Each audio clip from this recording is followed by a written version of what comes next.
নিজের বউকে যদি তারের মতো সোজা করতে চান তাহলে এই তিনটি কাজ করতে কখনো ভুলবেন না। অনেক দাপটে ব্যক্তির সাথে আমার দেখা হয়েছে জীবনে, তেনারা বলেন যে হুজুর পুরা এলাকা আমার কথা শোনে কিন্তু আমার বউ আমার কথা শোনে না। গত 4-5 দিন আগে বাংলাদেশের এক ইন্সপেক্টর আমাকে কল দিছে। তো তিনি আমাকে কল দিয়ে বলছে, হুজুর আমি একটা থানার ইন্সপেক্টর, আপনি প্লিজ আমার কলটা কাটবেন না, আপনার সাথে আমার একটু কথা আছে। কথার শুরুতে তিনি বলছেন যে হুজুর আমার কথায় গোটা থানা ওঠে এবং বসে, বাট আমার স্ত্রী আমার কথা শোনে না, আমি কি করতে পারি? তো এই সেম সমস্যা শুধুমাত্র তার নয়, আপনি দেখবেন যে স্ত্রীর মধ্যে 3টা ভুল জিনিস আছে এবং যেই স্বামী 3টা বিষয় খেয়াল রাখতে পারে না, সে যত বড় দাপটে ব্যক্তি হোক, টাকা পয়সা সম্পদ, তার কাছে যদি সব কিছুর অভাব না থাকে, সে যদি ব্যক্তি জীবনে অনেক বড় কিছু হয়, তার স্ত্রীকে সে কখনো সোজা করতে পারবে না বা তার স্ত্রী কখনো তার কথা শুনবে না। প্রথম নম্বর, আপনার স্ত্রীকে যদি আপনি সোজা রাখতে চান, আপনি যদি চান যে আপনার স্ত্রী আপনার বাধ্য হোক এবং আপনার কথা শুনুক, তাহলে সর্বপ্রথম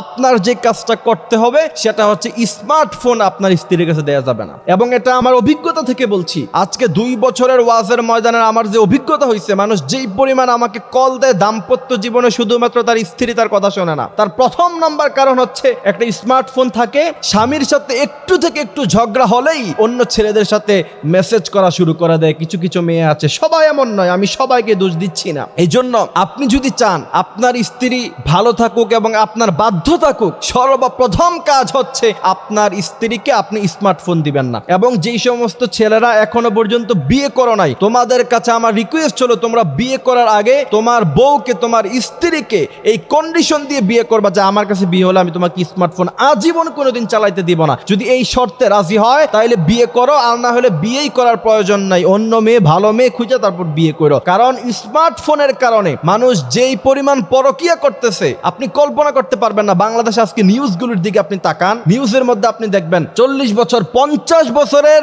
বৃদ্ধা মহিলা পর্যন্ত 20-25 বছরের ছেলেদের সাথে পরকীয়া লিপ্ত হয়ে যাচ্ছে। সুতরাং আপনার স্ত্রীকে যদি ভালো রাখতে চান, প্রথম নাম্বার কাজ সেটা হচ্ছে অবশ্যই স্মার্টফোন তাকে দেয়া যাবে না। দ্বিতীয় নাম্বার কাজ হচ্ছে তাকে কখনো একা একা শপিং মলে দেওয়া যাবে না। আপনাকে আমি বলতে চাই, আপনি বিজনেসের কাজে হোক, ব্যবসার কাজে হোক অথবা চাকরির কাজে হোক, আপনি যেই পরিমাণ সময় ব্যয় করেন তার থেকে কিছু সময় অবশ্যই আপনার স্ত্রীর জন্য আপনাকে রাখতেই হবে, যদি আপনার স্ত্রীকে আপনি ভালো রাখতে চান। এখন আপনি সারা মাস চাকরি নিয়ে ব্যস্ত, সারা মাস ব্যবসা নিয়ে ব্যস্ত, স্ত্রীর হক আদায় করলেন না। এটা খুব স্বাভাবিকতার কথা যে আপনার স্ত্রী পরকিয়া করবে বা আপনার বাধ্য হবে না, আপনার কথা সে শুনবে না, এটা খুব স্বাভাবিক কথা। আপনি আপনার স্ত্রীকে যথেষ্ট পরিমাণ সময় অবশ্যই দিতে হবে। আর বর্তমান সময়ের মেয়েরা তো একটু বেশি চালাক, স্বামীর কাছে একটু বেশি সময় চায়, বেশি সময় চাইলে বেশি সময় দেন, তাও আপনার স্ত্রীকে নিজের করে রাখেন, আপনার স্ত্রী যেন অন্য কারো না হয়ে যায়। এই জন্য দ্বিতীয় নাম্বার কাজ হচ্ছে কখনো শপিং মলে গেলে অথবা বাজার হাটে গেলে নিজে তাকে নিয়ে যাবেন, একা একা কখনো ছাড়বেন না। এবং রাসূল করিম সাল্লাল্লাহু আলাইহি সাল্লামের স্পষ্টভাবে হাদিস শরীফের মধ্যখানে নিষেধ আছে, স্ত্রীকে একা একা কখনো ছাড়া যাবে না। এই জন্য স্ত্রীকে সোজা রাখতে চাইলে দ্বিতীয় নাম্বার কাজ হচ্ছে কি স্ত্রীকে একা একা কোথাও ছাড়া যাবে না। তৃতীয় নাম্বার কাজ, আপনার ফ্রেন্ড, আপনার বন্ধু বান্ধব আপনার ঘরে আসে, আপনি তখন থাকেন না, ভাবির সাথে কি মধুময় আলাপ করে, এই সিচুয়েশন কখনো আপনি করতে দিবেন না। একবার, দুইবার, তিনবার, তৃতীয়বার এটা নর্মালাইজেশন হয়ে যায়, তখন দেখা যায় আপনারই বন্ধুর সাথে আপনার স্ত্রী পরকীয়া করতেছে, আপনি নিজেও জানেন না। এবং একটা জিনিস মনে রাখবেন, একজন স্ত্রীর কাছে যখন দ্বিতীয় অপশন থাকে, যখন তার কাছে এই অপশনটা থাকবে যে আপনার কাছ থেকে সে চলে গেলে আরেকটি জায়গায় তার ঠাঁই হবে, আরেকটি জায়গায় সে যাইতে পারবে, যে যেতে পারবে কি পারবে না অথবা অন্য কোনো লোক তাকে গ্রহণ করবে কি করবে না, ওইটুকু চিন্তা সে করবে না। তার কাছে যদি ওই রকম কোনো রাস্তা থাকে, ওই সময় সে আপনাকে কখনোই মূল্যায়ন করবে না বা আপনার কথার গুরুত্ব সে দিবে না। একজন স্ত্রী যখন জানবে যে আমার স্বামী ছাড়া আমার যাওয়ার কোথাও ঠাঁই নাই, সে যখন এইটা জানবে তখন সে আপনার সব কথা মানবে এবং সে সহজ থাকবে, সোজা থাকবে। কিন্তু তার কাছে যখন হাজারো অপশন থাকবে, আপনি যখন তাকে নর্মালাইজেশন করে দিলেন, সবার সাথে মিশতে সুযোগ দিয়ে দিলেন, তখন সে আপনার কাছে, সে যখন চিন্তা করবে যে আমার স্বামীর কাছে আমি না থাকলে আমি অন্য কারো কাছে চলে যাব, সেই রাস্তা আমার কাছে আছে, তখনই একজন স্ত্রী ঘাড়তারামি করে আর আপনাদের সাথে খারাপ ব্যবহার করে।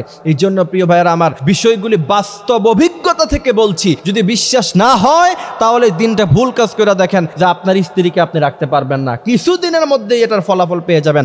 আর যদি কথাগুলি মানতে পারেন তাহলে দেখবেন পজিটিভ ফলাফল ইনশাআল্লাহ কিছুদিনের মধ্যখানে পাবেন।